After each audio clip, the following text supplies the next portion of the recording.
Par la grâce spéciale de Dieu, je m'adresse à vous tous aujourd'hui. Et s'il vous plaît, partagez cette diffusion pour que tout le monde participe à ce que nous faisons. J'aimerais partager aujourd'hui avec vous sur le sujet « Comprendre le prophétique ».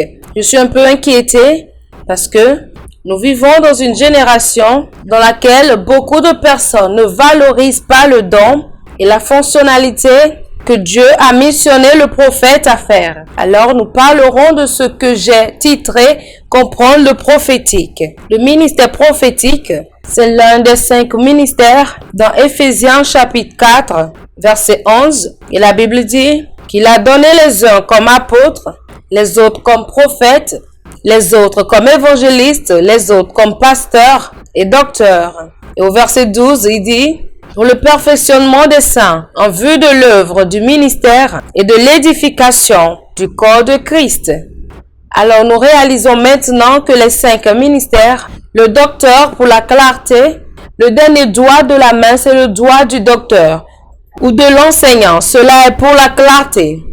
L'avant-dernier doigt, nous réalisons alors qu'on a les 5 ministères, le docteur c'est pour la clarté. Et l'auriculaire, ce doigt que je montre ici, est pour le docteur ou l'enseignant, pour la clarté, pour la compréhension. Et l'annulaire ici, c'est le pasteur, qui est marié, qui est pour toujours marié à l'église.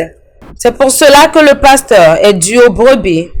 Le majeur, c'est pour les évangélistes, pour sortir, pour gagner des âmes. Et l'index, c'est le prophète, celui qui envoie toujours un avertissement.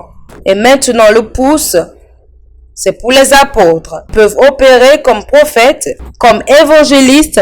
Ils peuvent opérer également en tant que pasteur, en tant qu'enseignant ou docteur. Et il peut se tenir seul. L'apôtre est un pionnier. Mais il y a beaucoup de mauvaises compréhensions ou d'idées fausses concernant le ministère prophétique. Et parfois, lorsque nous ne savons pas comment équilibrer les choses, le ministère prophétique commencera à avoir des problèmes, ou tous les ministères ensemble. Donc, vous avez besoin de comprendre ce que nous appelons la séparation totale des pouvoirs. J'ai étudié les sciences politiques et je comprends ce que ça veut dire d'avoir ce que nous appelons la séparation des pouvoirs. Et cela dit que le pouvoir absolu corrompt absolument. Alors, comme ici au Nigeria, nous pratiquons un système de fédération, ce qui veut dire que nous avons des gouvernements locaux, des gouvernements d'État, nous avons le fédéral et nous avons le gouvernement fédéral. Et en même temps, nous avons également les législateurs, ceux qui font les lois, et nous avons ceux qui interprètent les lois. Nous avons l'exécutif qui, bien sûr, exécute.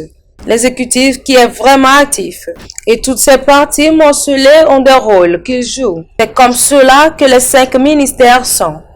Maintenant, vous devez comprendre qu'il n'y a personne qui ne soit un évangéliste et qui est plus grand que prophète, ou un prophète qui est plus grand qu'un apôtre, et un apôtre plus grand qu'un pasteur. Le pasteur plus grand que le docteur. Parce que chacun d'entre nous qui sommes dynamiques dans les domaines de notre appel, parce que chacun d'entre nous est dynamique dans le domaine de son appel. Si nous ne comprenons pas le dynamisme dans notre domaine d'appel, nous commencerons à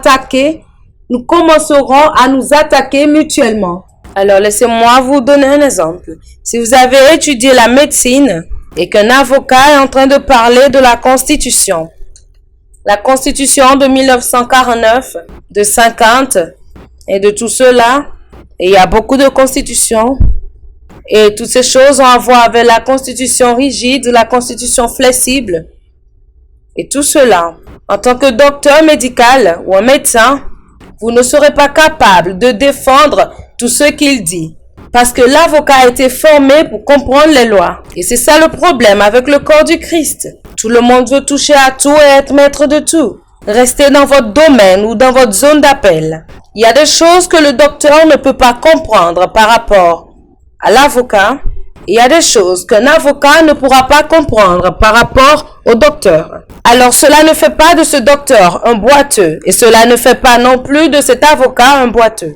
Cela veut simplement dire que ce n'est pas la juridiction. Chaque personne a sa juridiction. J'ai en fait grandi dans une caserne et je comprends parfaitement ce que nous appelons la juridiction et les grades, les protocoles. Nous avons besoin de comprendre cela dans le corps du Christ que parmi les 5 ministères, il n'y a rien de moins que l'autre, mais qu'il y en a d'autres qui ont la motivation et le dynamisme que les gens aiment. Et voilà comment c'est. Quelqu'un peut graduellement aspirer à devenir médecin à cause de la manière dont le docteur prend soin des patients. Certaines personnes peuvent aspirer à être formées dans l'avocat. Chacun d'entre nous sommes dynamiques dans notre zone. Ce n'est pas là où je m'en vais. Mais j'aimerais que vous compreniez qu'il n'y a aucun moyen de saper le ministère prophétique. Depuis longtemps, les gens dans le ministère prophétique n'ont pas vraiment compris comment conduire au point la raison pour laquelle nous faisons ce que nous faisons et la manière dont nous les faisons.